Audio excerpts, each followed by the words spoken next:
Hello दोस्तों, नमस्कार। आपका हमारे निर्माण अकेडमी यूट्यूब चैनल में स्वागत है। जैसा कि आप सभी को पता है कि हम महाजनपद काल में मगध को देख लिए थे। उसके बाद हम क्या देख रहे हैं? हम देख रहे हैं आपका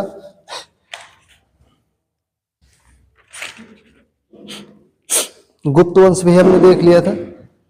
गुप्त वंश के बाद हम देख रहे हैं वर्धन वंश। वर्धन वंश में हमने देख लिया था वर्धन वंश के संस्थापक कौन है? पुष्यभूति वर्धन।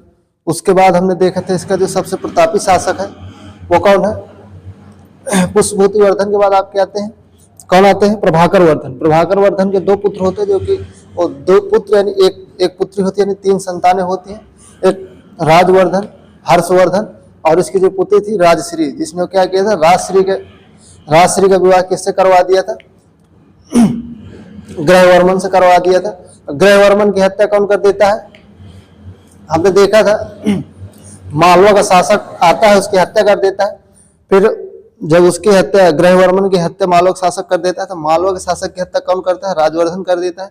और राजवर्धन जब ग्रहवर्मन की हत्या करता है तो ग्रहवर्मन का दोस्त जो आपका शशांक था, यानी पश्चिम बंगाल का उस समय का जो शासक था, जिन्हें गौड़ शासक कहा जाता है, शशांक आता है और वो क्या करता है? इसकी हत्या कर देता है राजवर्धन की। शशांक एक काम और करता है, क्या करता है? बोधि वृक्ष कटवा देता है और गंगा नदी में से बहा देता है। यहां तक हमने देख लिया था। फिर इसके आगे हमने ये देखा था कि जो आपका शशांक है, शशांक यानी हर्षवर्धन के बड़े भाई राजवर्धन की हत्या करता है। तो राजवर्धन जब हत्या कर देता है तो शशांक क्या करता है? शशांक हत्या करता है, सॉरी, तो हर्षवर्धन जाता है और शशांक की हत्या कर देता है। तो यहां तक हमने देख लिया था। अब हम देखते हैं इसके आगे, तो हम कौन सा वंश देख रहे हैं? वर्धन वंश। वर्धन वंश।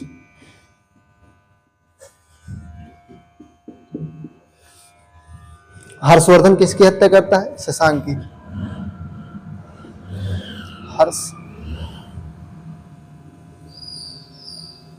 हर्षवर्धन ने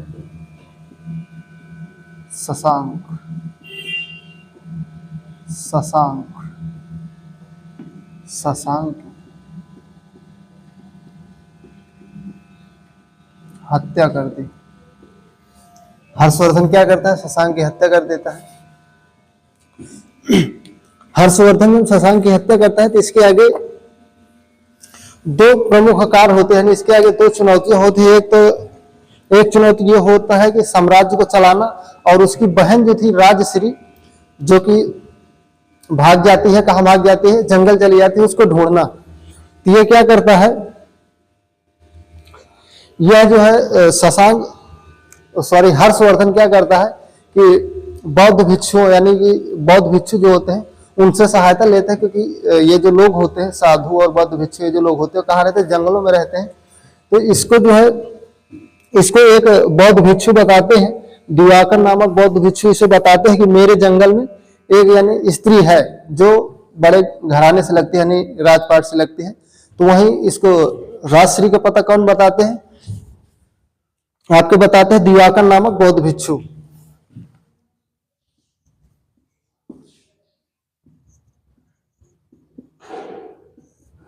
हर्षवर्धन ने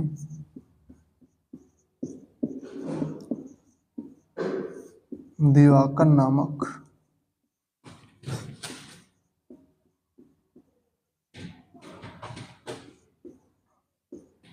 बौद्ध भिक्षु की सहायता से, बौद्ध भिक्षु की सहायता से राजश्री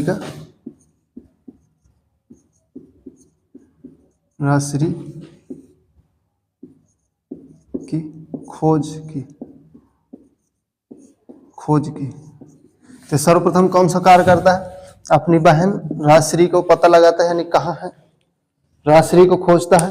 फिर जब इसको खोजने के बाद अब इसे क्या होता है कि इसे जो साम्राज्य चलाना था, तो साम्राज्य में क्या करता है? खुद राजा नहीं बनता, अपनी बहन यानी राजश्री को ही वहां का जो है यानी उसी को शासक थमाता है और इसके सेवक के रूप में, यानी सेवक के रूप में, संरक्षक के रूप में काम करता है।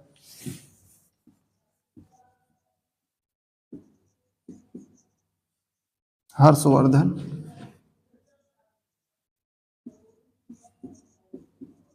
खुद राजा न बनकर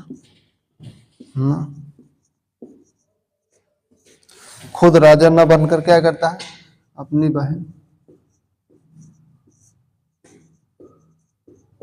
बहन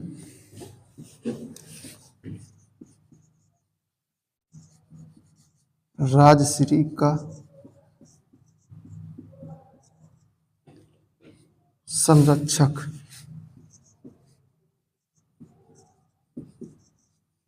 संरक्षक के रूप में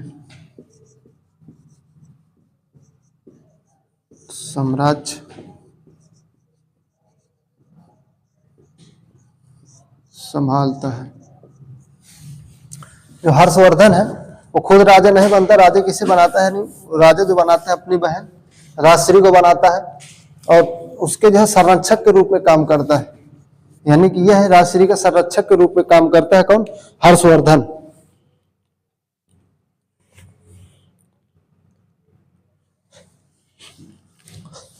और यह कहाँ, जिनकी जो राजधानी होती है यानी जो राजश्री जो होती है वो कहाँ की होती है, राजकुमारी कह रहा है, यानी वहां की जो प्रशासिका होती है यानी जो शासक होती है राजश्री होती है, और संरक्षक कौन होता है, हर्षवर्धन होता है। तो कहाँ, कन्नौज का, कन्नौज, क्योंकि राजश्री का विवाह कहाँ हुआ था, कन्नौज के शासक ग्रहवर्मन से हुआ था। तो वहीं हर्षवर्धन कहाँ प्रशासन से कहाँ संभालता है, तो कन्नौज से प्रशासन संभालता है। शासक किसको बनाता है, राजश्री को बनाता है, और खुद उसका संरक्षक के रूप में काम करता है। ठीक,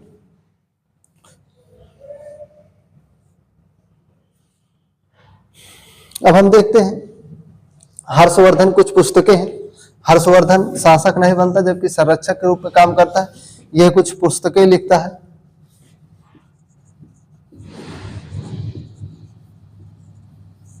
हर्षवर्धन की पुस्तकें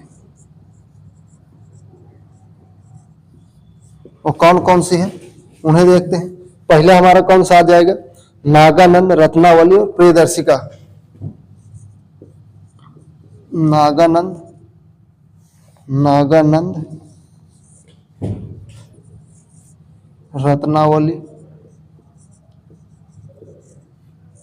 रत्नावली, तीसरी कौन सी है, प्रियदर्शिका।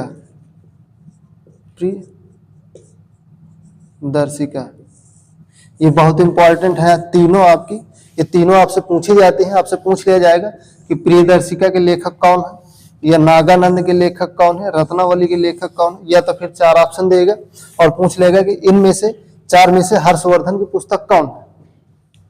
उनमें से आपको 3 में से एक दिए रहेगा। ये इसकी महत्वपूर्ण पुस्तकें हैं, नागानंद, रत्नावली और प्रियदर्शिका। इन्हें आप याद रखिएगा। इनके दरबार में एक कवि रहते थे जिनका नाम क्या है, बाण भट्ट। उनकी भी पुस्तकें हैं महत्वपूर्ण, जो कि कादम्बरी और हर्षचरित्र। इतना आप स्क्रीनशॉट ले लीजिए, फिर इसके आगे देखते हैं।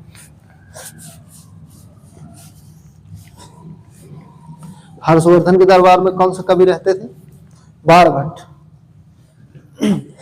उनकी पुस्तकों को देखते हैं कौन कौन सी हैं।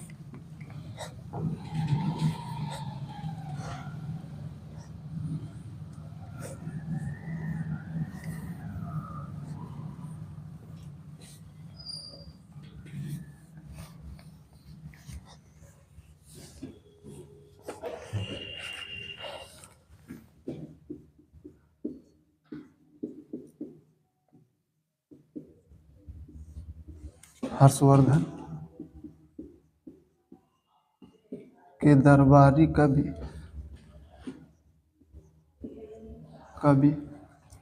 कौन थे,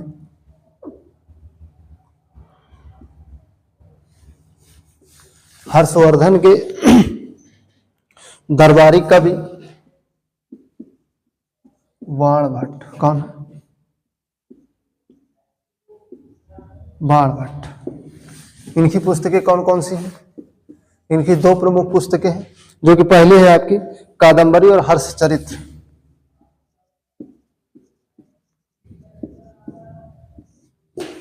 कादम्बरी, दूसरी है हर्षचरित्र।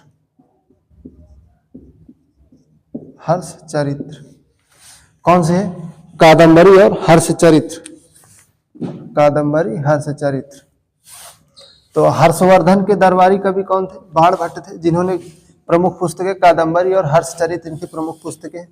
अगला पॉइंट देखते हैं।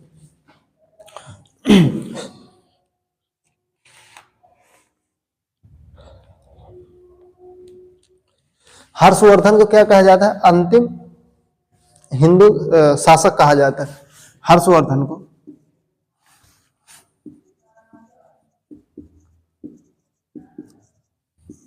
हर्षवर्धन को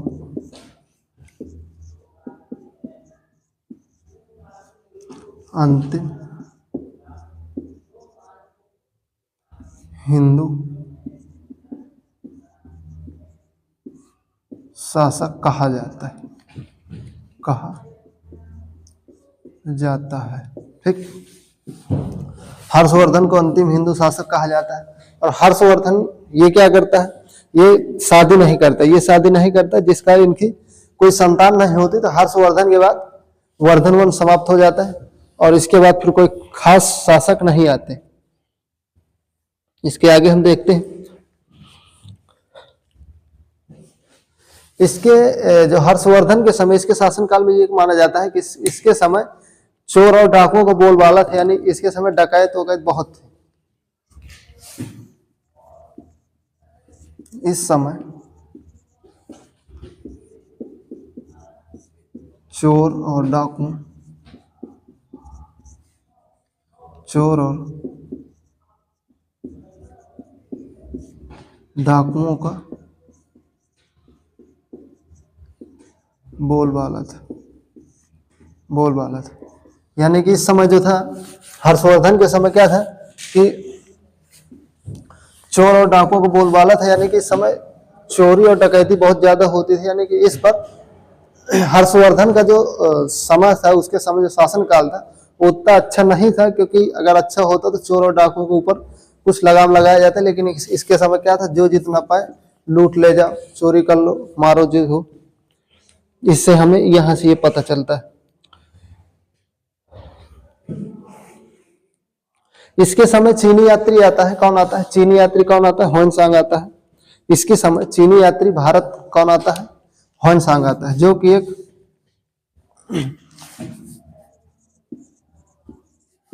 इसके समय चीनी यात्री ह्वेनसांग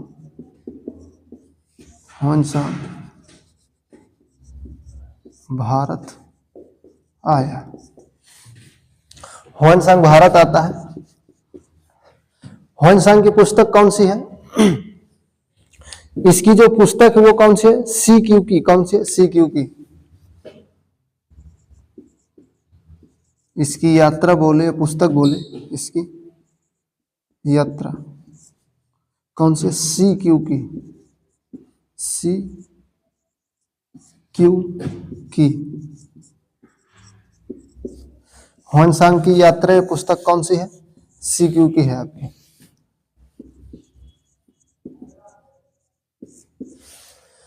ह्वेनसांग की पुस्तक कौन सी है? CQ की। ठीक, अगला पॉइंट देखते हैं।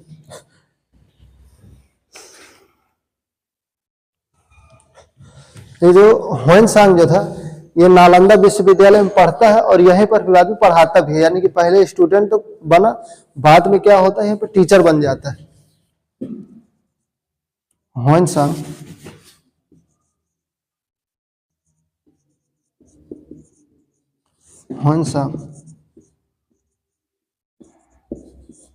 नालंदा विश्वविद्यालय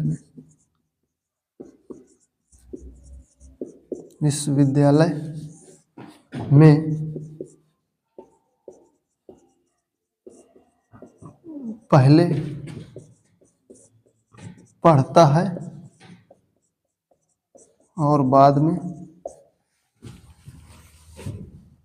यहीं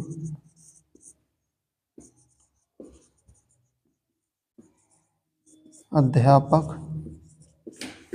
बन जाता है। ठीक, तो ह्वेनसांग जो है वो कौन था? एक चीनी यात्री था। उसकी पुस्तक कौन सी? सीक्यू की। यह आता है तो पहले नालंदा विश्वविद्यालय में पढ़ता है और वहीं पर बाद में अध्यापक बन जाता है। इतना आप नोट करिए, फिर इसके आगे हम देखते हैं।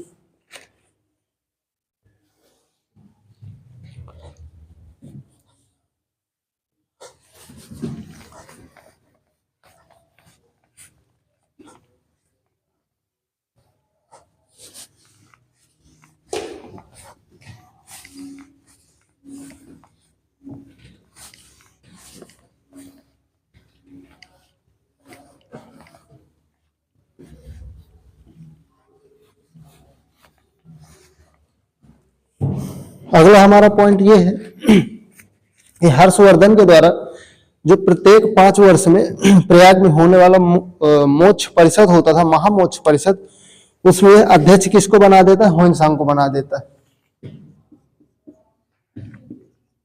हर्षवर्धन द्वारा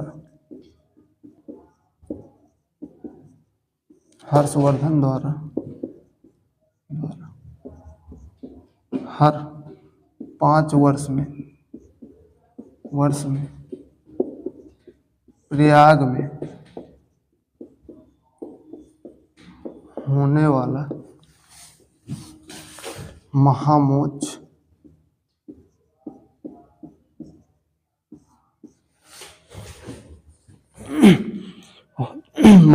परिषद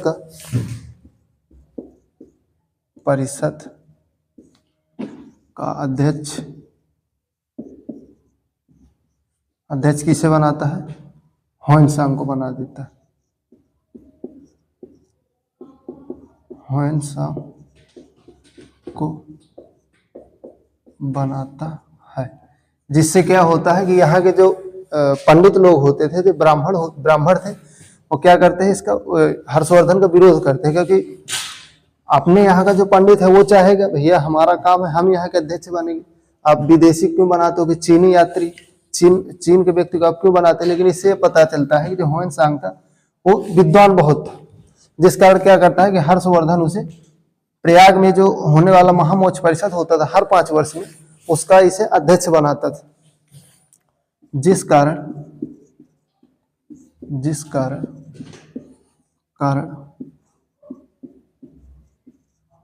ब्राह्मण हर्षवर्धन का विरोध करते थे। और ये मोक्ष परिषद जो होता था, महामोक्ष परिषद प्रयागराज में, ये प्रयाग बात करें तो वर्तमान का जो प्रयागराज है आपका इलाहाबाद, वहां पर होता था। इसकी शुरुआत किससे मानी जाती है? तो हर्षवर्धन से ही मानी जाती है। आपका महामोक्ष जो शुरुआत हुई थी किसने किया था? हर्षवर्धन ने किया था। इसके आगे देखते हैं।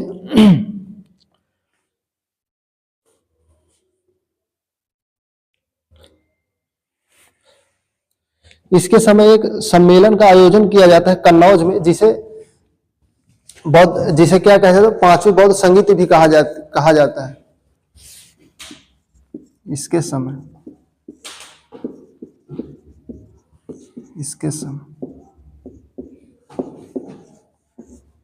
कन्नौज में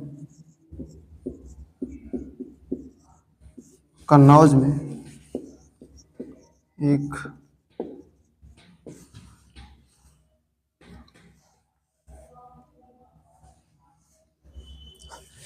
इसके समय कन्नौज में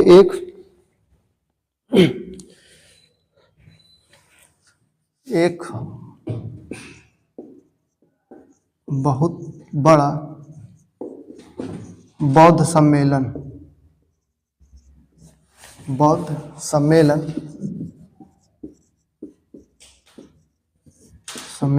किया जाता है जिसे 5वीं बौद्ध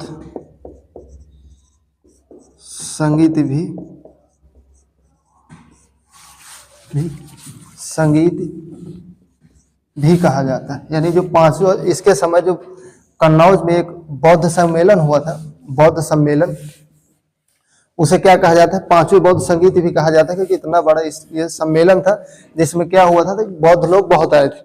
अब बौद्ध सम्मेलन है तो बौद्ध लोग तो आएंगे ही।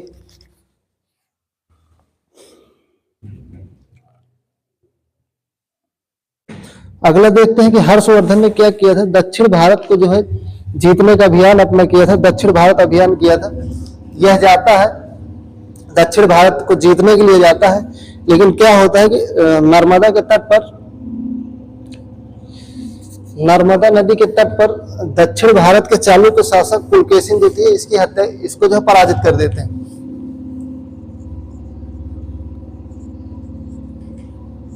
हर्षवर्धन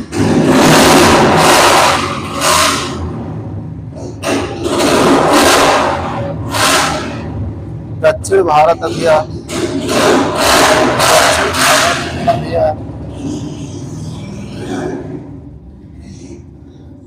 अभियान किया, लेकिन नर्मदा नदी के तट पर, नर्मदा नदी के तट पर दक्षिण के शासक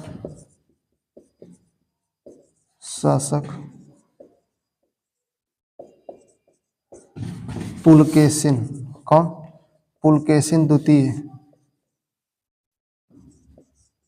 पुलकेशिन द्वितीय ने इसे पराजित कर दिया। हर्षवर्धन जब दक्षिण भारत अभियान करता है तो ये जाता है नर्मदा नदी के तट तक पहुंचता है, उधर से पुलकेशिन द्वितीय आता है और क्या करता है, इसे पराजित कर देता है। किसे पराजित करता है, हर्षवर्धन। कौन पराजित करता है, पुलकेशिन द्वितीय। इतना आप नोट करिए, फिर इसके आगे देखते हैं। इसी में लिख लेते हैं। इसकी जानकारी हमें कहाँ से मिलती है, इसकी जानकारी हमें मिलती है एक अभिलेख, किसने वो अभिलेख लिखवाया था, पुलकेशिन द्वितीय। उस अभिलेख का क्या नाम है, ऐहोल अभिलेख। ऐहोल अभिलेख कहाँ से मिला, कर्नाटक। ऐहोल अभिलेख, इसकी जानकारी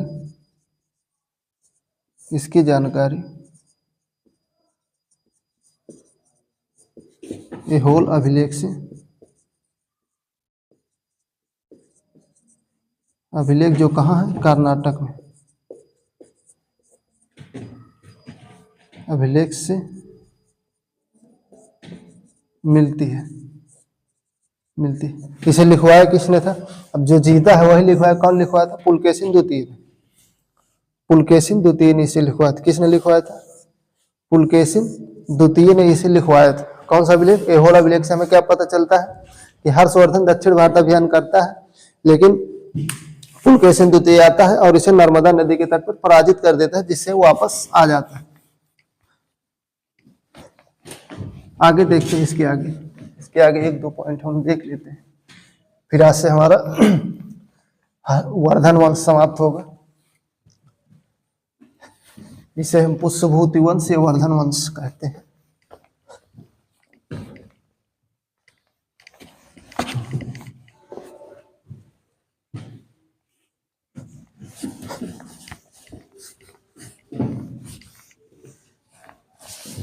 चलिए, तो जो इसके अगला जो हमारा पॉइंट है वो कौन सा है, 647 ईसा पूर्व में हर्षवर्धन की मृत्यु हो जाती है। 647 ईस्वी में, 647 ईस्वी में हर्षवर्धन की मृत्यु हो जाती है। जब इसकी मृत्यु हो जाती है, हर्षवर्धन की जब मृत्यु हो जाती है, इसे क्या माना जाता है, अंतिम हिंदू शासक माना जाता है। तो यहाँ से क्या होता है, उत्तर भारत के जो शासक होते हैं, यानी कि यहाँ से जो है राजनीतिक रूप से उत्तर भारत में कोई खास काम नहीं होता है, कोई ऐसा शासक नहीं आता है जो बड़ा शासक है। उसके बारे में इसके बाद अब सीधे हम दक्षिण भारत देखेंगे। अभी एक दो पॉइंट और है, उसे देख लेते हैं। इसकी जो मृत्यु होती है इसके बाद कोई बड़ा शासक नहीं आता, इसलिए क्या कहा जाता है, इसकी मृत्यु को युग परिवर्तन कहा जाता है। क्या कहा जाता है? युग परिवर्तन कहा जाता है।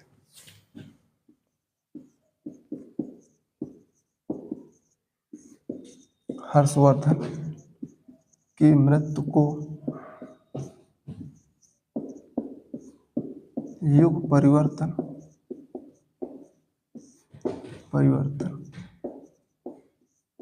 कहा जाता है।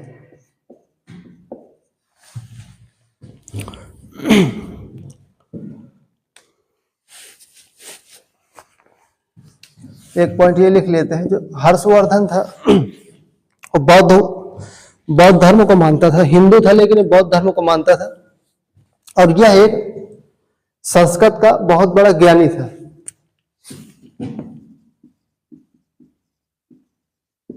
हर्षवर्धन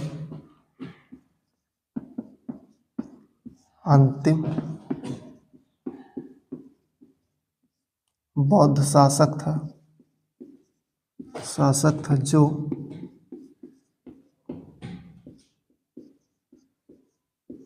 संस्कृत का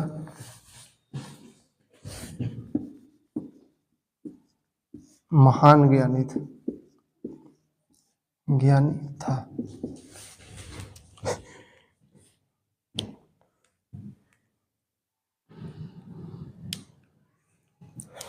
चलिए, तो यहां से हमारा वर्धन वंश समाप्त होता है। हर्षवर्धन की मृत्यु हो गई, कब होती है? 647 ईसा पूर्व में। इसके बाद हम देखेंगे दक्षिण भारत में आपका संगम काल चल रहा था। देखिए, एक संगम काल होता है, एक संगम वंश होता है। संगम वंश इसके आगे आएगा, ये अलग है, और संगम काल अलग है। तो उसे हम अगली क्लास में देखेंगे, यानी कल देखेंगे। तो आज के लिए यहीं तक, फिर आपसे मिलते हैं नेक्स्ट वीडियो में। तब तक के लिए जय हिंद, जय भारत।